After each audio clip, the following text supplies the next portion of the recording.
Hi అండి. ఇవాళ కారపుటలు ఎలా ప్రిపేర్ చేసుకోవాలో చూపించేస్తానండి మీకు. చాలా సింపుల్గా, చాలా క్రిస్పీగా ఉండే కారపుటలు చాలా సింపుల్గా చేసుకోవచ్చండి. ఎప్పుడు చేయలేని వాళ్ళు కూడా చేసుకోవచ్చు. ముందుగా ఒక గిన్నె తీసుకోవాలి. అందులో ఒక 4 కప్పుల బియ్యం పిండిని బాగా జల్లించుకోవాలండి.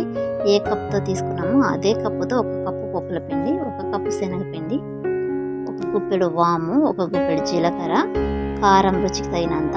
ఎక్కువ కావాలనుకునే వాళ్ళు ఎక్కువ, తక్కువ కావాలనుకునే వాళ్ళు తక్కువ. ఉప్పు రుచికి సరిపడంత. తెల్ల నువ్వులు లేదా నల్ల నువ్వులు. అవి నువ్వులు తినేటప్పుడు క్రిస్పీనెస్లో బాగా తెలిసిపోతుంది పళ్ళ మధ్యలో నువ్వులు తగులుతుంటే. అందుకోసం నువ్వులు వేసుకోవాలండి. వీటన్నిటిని బాగా కలిపి నూనె హీట్ చేసి వేసుకోవాలండి. ఈ నూనె వేసుకోవడం వల్ల చుట్టలు చాలా క్రిస్పీగా వస్తాయన్నమాట. వీటన్నిటిని బాగా కలిపి వాటర్ వేస్తూ తడపాలి. సాఫ్ట్గా తడుపుకోవాలి, గట్టిగా కాకుండా లూజ్గా కాకుండా సాఫ్ట్గా తడుపుకోవడం వల్ల చుట్టలు బాగా వస్తాయి. గ్యాస్ పైన కడాయి పెట్టి ఆయిల్ హీట్ ఎక్కిన తర్వాత చిన్న చిన్న చుట్టలు వేసుకోవాలి, లేదంటే పెద్దదైనా వేసుకోవచ్చు, మన ఇష్టం అది.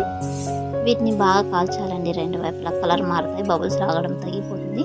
ఇవి బాగా కాలిన తర్వాత తీస్తే ఎంతో క్రిస్పీగా ఉండే కారపు చుట్టలు రెడీ. చాలా సింపుల్గా, ఈజీగా కారపు చుట్టలు ఎలా తయారైపోయి చూసారు కదా. మీరు కూడా ట్రై చేయండి. ఇవి 15 రోజుల దాకా ఉంటాయి. చాలా బాగుంటాయి. ఎంతో క్రిస్పీగా ఉండే కారపు చుట్టలు రెడీ. చాలా సింపుల్గా చేసుకోవచ్చు అండి. ఎప్పుడు చేయలేని వాళ్ళు కూడా చేసుకోవచ్చు.